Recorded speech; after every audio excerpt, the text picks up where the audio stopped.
Hello, everyone, and welcome to a quick episode of Trek Canon. Consider it a bootleg edition. So, I had the privilege of watching Film Theory's new video about the 3 reasons why you would never want to use a transporter, right?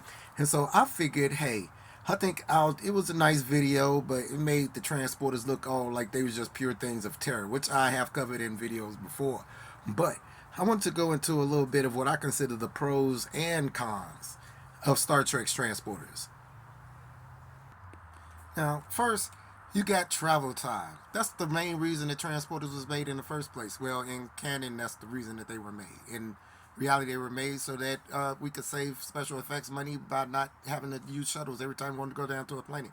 But think about it this way, man. If you could transport any way you wanted to go at the blink of an eye or within a few seconds, that would totally revolutionize travel around the globe, and people would still find a way to be late.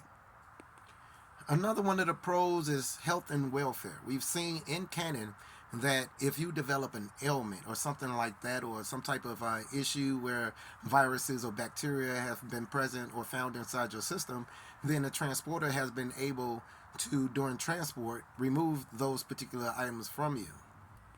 Not only that, it's a form of continued immortality as well. If you get one day, for instance, you get old and you have an old follicle from a piece of hair that you can use, you can put that pattern back in the transporter and put your consciousness back inside of a younger body. Of course, I already talked about decontamination, but think about emergency use. I don't know why, if you have transporters, you would be on a plane. But imagine if you were on a plane and instead of the plane crashing, messing everybody up on board, they had emergency transporters that would get people out of the plane or out of buildings or out of mines that collapse, things of that nature.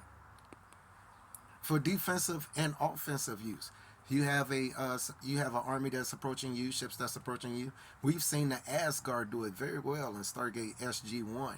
The Asgard will beam you away. Now, I've often wondered what happened to those people, but we'll get into that. Well, I guess a good time is now. First of all, if you think about E equals MC squared, which they covered in the video that I was had referenced at the beginning of the thing, it's a lot of power that can be generated by transporting people and their equipment. You know what I mean? So I've often wondered why, if during those times where the Enterprise or a Starship was low on power, they had no power or something like that, but they had use of their transporters, didn't they just transport something kind of large into the system, and instead of rematerializing it, converting all of that into useful energy? Of course, you got for use of infiltration. Think about being able to beam a spy or beam a weapon or something like that in or out of a place or to a facility, especially during a time where people have no way of tracking or even knowing anything about that type of technology. Transporters solve food issues. Okay, so using the fact that, thinking about the fact that the replicators, for instance, work on transporter technology as well. As long as you have power, you have matter, and as long as you have matter, you have power. That being said, transporters would give a species basically the ability to manipulate matter and energy on any scale and type that they want. In essence, they would almost become gods. But then, we always got to talk about the cons, of certain technology.